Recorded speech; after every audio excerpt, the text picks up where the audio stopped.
Hey guys, it is Ryan. I'm not sure if you know this about me, but I'm a bit of a fun fanatic when I can. I like to work, but I like fun too. It's a thing. And now the truth is out there. I can tell you about my favorite place to have fun. Chumba Casino. They have hundreds of social casino style games to choose from with new games released each week. You can play for free anytime, anywhere. And each day brings a new chance to collect daily bonuses. So join me in the fun. Sign up now at ChumbaCasino.com. No purchase necessary. VGW Group. Void where prohibited by law. See terms and conditions. 18+.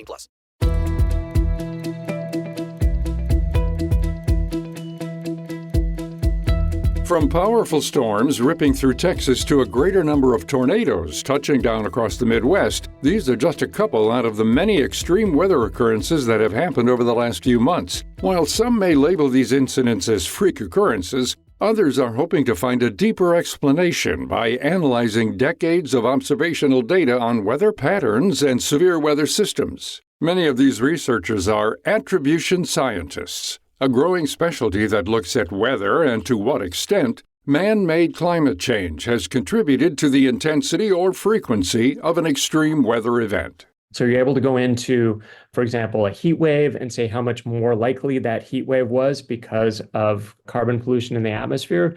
You're able to go into things like, maybe a big rainfall event and say how much more precipitation was added by the fact that, we've put a huge amount of carbon dioxide into the atmosphere. That's Andrew Pershing, the Vice President for Science at Climate Central. Pershing believes attribution science can help the public better understand how extreme weather like heat waves, wildfires, and hurricanes are caused or influenced by global warming. So, how exactly are these measurements calculated? Most attribution studies are going to rely on both long-term observations and climate models, climate projections. And each of those tells you something sort of different, and then you try to bring them together. So your long-term observations will allow you to figure out how sensitive is this particular part of the planet, this particular process to a change in the global mean temperature.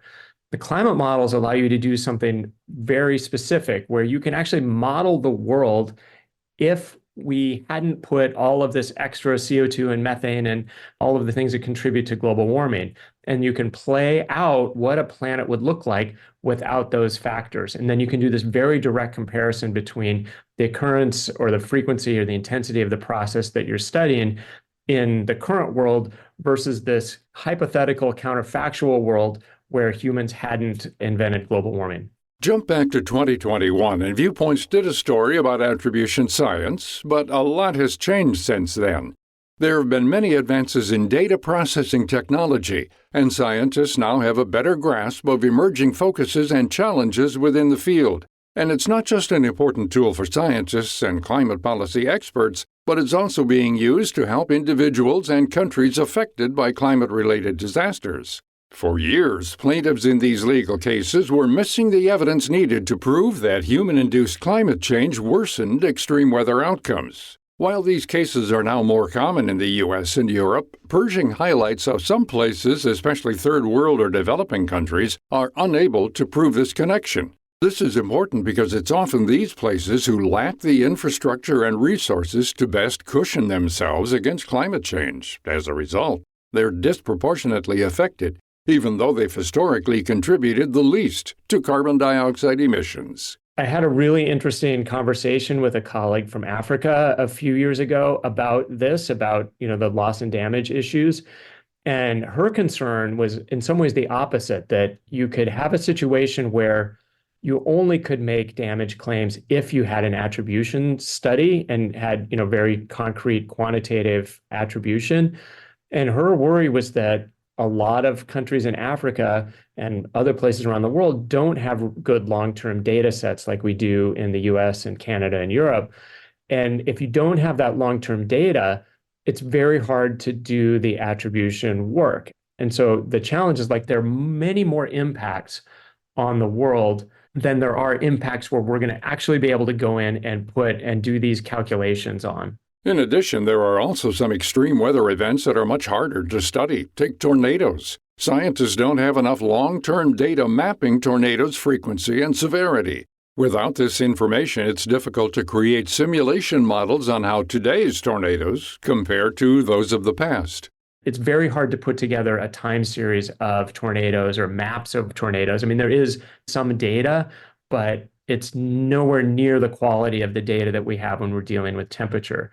And then couple with that, remember the other side of the attribution toolkit are climate models. Climate models are never going to be able to represent a process as fine-grained as a tornado.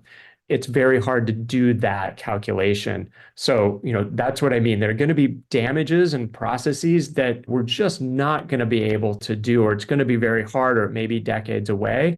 The same can be said about hurricanes. However, there's more to work off of when studying this phenomenon. In many ways, hurricanes have the same data problems that we've been talking about because we only have really good hurricane data back to the 70s when we started observing the Earth with satellites. Because in the past, before that, you would have hurricanes that were out to sea and nobody knew they were there.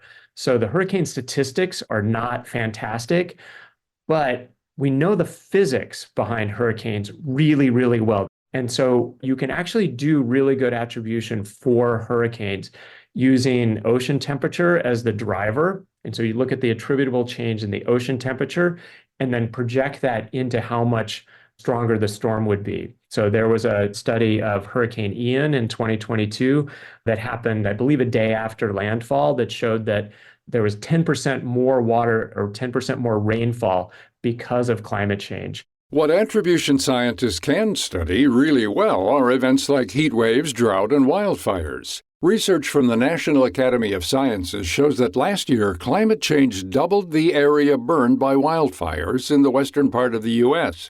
In late May, scientists at Climate Central analyzed a deadly heat wave that hit Florida for several days, where we were looking at the temperature forecast in Florida and seeing temperatures that are, 10, 15 degrees Fahrenheit above what you would expect this time of year, just really getting to, in some cases, temperatures that you don't expect in Florida. I think there was a high of 116 degrees.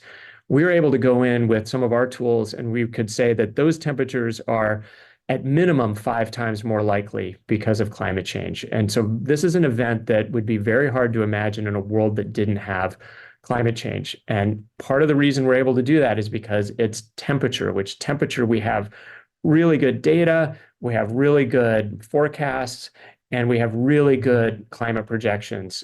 Another important point is that attribution science can also help experts understand when climate change wasn't a strong contributing factor in a natural disaster. This was the case in the devastating Maui wildfires that happened last August. It was very much kind of an ordinary level of dryness, ordinary level of temperature. There, it was much more about land use, around vegetation, and around the ignition associated with the electrical grid.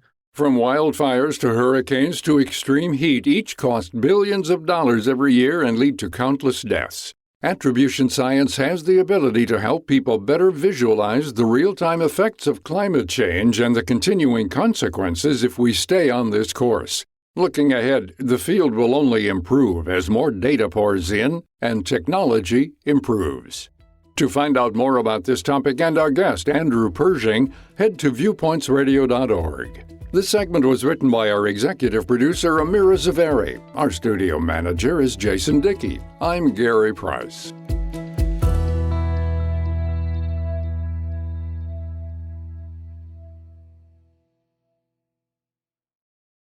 McDonald's presents Burger Reviews by Hamburglar. Today's review, the hotter, juicier classic burgers. Mr. Hamburglar. Rubble, rubble. He said, of all the McDonald's burgers I've ever hamburgled, these are the hottest, juiciest, and tastiest. Rubble. Hamburglary is on the rise. Get caught with a medium double cheeseburger meal for $6. Price and participation may vary. Promotion pricing may be lower than meal price. Comparison to prior classic burgers. Ba-da-ba-ba-ba.